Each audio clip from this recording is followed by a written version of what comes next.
Bloody takes के एक और हैरान कर देने वाले एपिसोड में आप सभी लोगों का बहुत बहुत स्वागत है। मैं निखिल, मैं जिया। आज हम आप लोगों को दुनिया की एक ऐसी मिस्ट्री से, एक ऐसे फैक्ट से रूबरू कराने वाले हैं जो शायद दुनिया की उत्पत्ति के साथ ही इस दुनिया में मौजूद है, जिसका जवाब कई अरबों सालों से हमें नहीं मिल पाया है। शायद जब इंसान नहीं बने थे, ये मिस्ट्री, ये फैक्ट, ये तथ्य इस दुनिया में तब से है। ये एक ऐसी मिस्ट्री है जिसे साइंस भी आज तक नहीं सुलझा पाया है, बड़े बड़े धर्म गुरु भी नहीं सुलझा पाए, बड़े बड़े महात्मा भी नहीं सुलझा पाए हैं। ये मिस्ट्री है कैलाश पर्वत की। दोस्तों, कैलाश पर्वत एक ऐसा पर्वत है जो इस दुनिया में सबसे बड़ा पर्वत नहीं है, जो सबसे बड़ी पर्वत श्रृंखला नहीं है। उसके बाद भी कैलाश पर्वत में आज तक कोई भी नहीं चढ़ पाया है। इसके पीछे क्या राज हो सकता है, क्या तथ्य हो सकते हैं? कैलाश पर्वत की ऊंचाई इस दुनिया के पहाड़ों की ऊंचाई में से बहुत कम है, लेकिन फिर भी आज तक इस दुनिया में कोई भी ऐसा माउंटेन क्लाइंबर पैदा नहीं हुआ है जिसने कैलाश पर्वत में अपनी जीत हासिल कर ली हो। आज हम आप लोगों को कैलाश पर्वत के ऐसे ऐसे तथ्यों से रूबरू कराएंगे जो आप लोगों ने शायद सपनों में भी नहीं सोचे होंगे।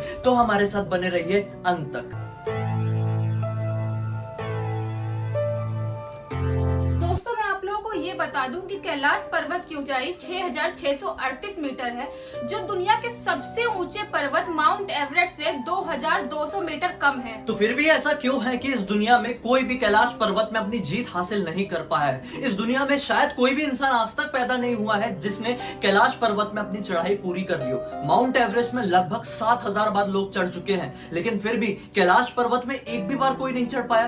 कहा जाता है कि कैलाश पर्वत में जिस किसी ने भी चढ़ने की कोशिश की है, या तो उसकी मृत्यु हो गई है, या तो वो लापता हो गया है, या तो वो पागल हो गया। और इसी तरह की चढ़ाई 20वीं सदी में कुछ माउंटेन क्लाइंबर्स ने करने की कोशिश की थी, लेकिन उन सभी का ये कहना हुआ, हम ये चढ़ाई पूरी इसलिए नहीं कर पाए क्योंकि हम में से कुछ लोगों को तो ये फील हो रहा था कि हम पहाड़ में है ही नहीं। कुछ लोगों की अचानक से तबीयत खराब हो गई थी, कुछ लोगों के सामने का रास्ता गायब हो गया था, कुछ लोग अनजाने रीजन से बेहोश हो गए थे, और इसी वजह से वो लोगों ने पहाड़ आधा ही चढ़ के ये डिसाइड किया कि हमें इसको कंटिन्यू नहीं करना चाहिए। और इसी वजह से किसी को कुछ नुकसान ना पहुंचे, चीन ने उसकी चढ़ाई पर 2001 में पूरी तरह से प्रतिबंध लगा दिया। कैलाश पर्वत के आसपास रहने वाले कुछ तिब्बतीय धर्म गुरुओं का ये कहना है कि कैलाश पर्वत के इर्द गिर्द कुछ अलौकिक शक्तियां रहती हैं। और इन्हीं अलौकिक शक्तियों का पता लगाया जा सकता है कैलाश पर्वत से पूरे 40 किलोमीटर दूर स्थित दो पौराणिक झीलों से। और इन झीलों का नाम है मानसरोवर झील और दूसरी झील का नाम है राक्षस झील। कहा जाता है दोनों झीलों के आसपास होने के बावजूद भी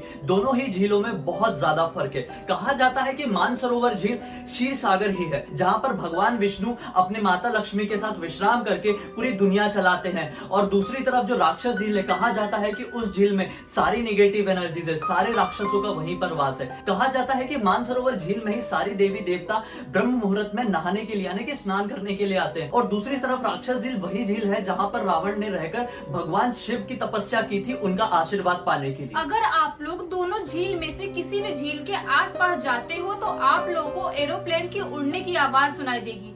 अगर आप उसी आवाज को बहुत धीरे से और ध्यान से सुनोगे तो वही आवाज आपको ओम की ध्वनि में सुनाई देगी। या तो कभी कभी आपको ये महसूस होगा कि कोई दूर से डमरू बजा रहा है, लेकिन वैज्ञानिकों का कहना है कि ये ध्वनि किसी चुंबकीय शक्ति के कारण आती है या तो बर्फ के पिघलने के कारण आती है। आप लोगों को क्या लगता है? कमेंट बॉक्स में जरूर बताना। और इन्हीं चुंबकीय शक्तियों के कारण यहाँ पर कोई भी कंपास काम नहीं करता है। दरअसल कंपास एक ऐसा इंस्ट्रूमेंट है, ऐसा उपकरण होता है जिसकी मदद से आप दिशाओं का पता लगा सकते हैं। और कुछ लोगों का ये कहना है कि यहाँ पर कंपास इसलिए काम नहीं करता है क्योंकि यहाँ पर चारों दिशाएं आकर मिलती है, और इसी वजह से कैलाश पर्वत को इस दुनिया का केंद्र बिंदु माना जाता है, सारी दिशाओं का केंद्र बिंदु माना जाता है। एक्चुअली मैं आप लोगों को ये बता दूं कि कैलाश पर्वत से 4 बड़ी नदियां निकलती है। सबसे पहली है सतलज, दूसरी है सिंधु, तीसरी है ब्रह्मपुत्र और चौथी है घाघरा। और ये चारों नदियां कैलाश पर्वत को एक अलग तरह से 4 दिशाओं में बांट देती है। दोस्तों, अगर झीलों की बात करें तो मानसरोवर झील में एक बार स्नान करने से सीधा रुद्रलोक प्राप्त होता है, और माना जाता है कि राक्षस झील में दुनिया की सारी नेगेटिव एनर्जी वास करती है, और उस झील का शेप चंद्र के शेप जैसा है, और वहीं देखा जाए तो मानसरोवर झील का शेप सूर्य के शेप जैसा है। पौराणिक कथाओं के अनुसार यहीं पर भगवान शिव दुनिया की उत्पत्ति के साथ से ही वास करते हैं, और इसके पास ही कुबेर की नगरी है जहाँ से भगवान विष्णु के कर कमलों से निकलकर माता गंगा भगवान शिव के चोटी पर गिरती है और इस दुनिया को पावन करती है। दोस्तों, भगवान शंकर की इसी तेज के कारण वहाँ पर आज तक कोई भी चढ़ाई नहीं कर पाया, लेकिन इस सब के बाद भी बहुत सारे सारे लोगों का ये मानना है कि 11वीं शताब्दी में एक तिब्बती बौद्ध योगी जिसका नाम था मिलारप्पा, उसने कैलाश पर्वत की चढ़ाई की थी, लेकिन इसके कोई पुख्ता सबूत अब तक नहीं पाए जाते हैं। दरअसल जब रशियन वैज्ञानिकों ने इसके ऊपर शोध करना शुरू किया तो बहुत सारे धर्मगुरुओं ने ये बताया कि इस पहाड़ के ऊपर इसलिए चढ़ाई नहीं की जा सकती क्योंकि आज भी कई हजारों सालों से कुछ साधु संत महात्मा कैलाश पर्वत की ऊंचाई पर अपनी तपस्या कर रहे हैं और वहां पर रहकर भगवान शिव की कुछ शक्तियां उनकी रक्षा करती है। और हमारे ग्रंथों के अनुसार ऐसे लोगों को अमर माना जाता है। ये तो हो गई हमारे ग्रंथों की बात। अगर मैं आप लोगों को नॉर्मली बताऊं तो यहाँ पर कई बार एक ही मानव को भी देखा गया है और इस बात की पुष्टि वैज्ञानिकों ने भी की है। और दोस्तों अगर इन वैज्ञानिकों की पुष्टि के हिसाब से देखा जाए तो वहाँ पर कई बार ऐसे इंसानों के पंजे पाए गए हैं जो कि आम इंसानों के पंजों से काफी ज्यादा बड़े और अलग होते थे। तो ये किस तरह के पंजे हैं, किस तरह के लोग हैं? कैलाश पर्वत में ऐसी कौन सी शक्तियां हैं जो अपने आप में दूसरों को चढ़ने से रोकती है? कैलाश पर्वत में ऐसे कौन से साधु संत महात्मा जो हजारों सालों से तपस्या कर रहे हैं? कैलाश पर्वत में ऐसे कौन से हिममानव है जो आम इंसानों से बिल्कुल अलग? दोस्तों कैलाश पर्वत श्रृंखला की मिस्ट्री इस दुनिया की एक ऐसी मिस्ट्री है जिसको शायद अब तक कोई सुलझा नहीं पाया है और आगे भी सुलझा नहीं पाएगा। यहाँ पर साइंस भी फेल हो जाता है, यहाँ पर बड़े से बड़े धर्मगुरु, बड़े से बड़े ऋषि मुनि भी फेल हो जाते हैं। क्यों? शायद एक ऐसी अलौकिक शक्ति कैलाश पर्वत में आज भी स्थित है।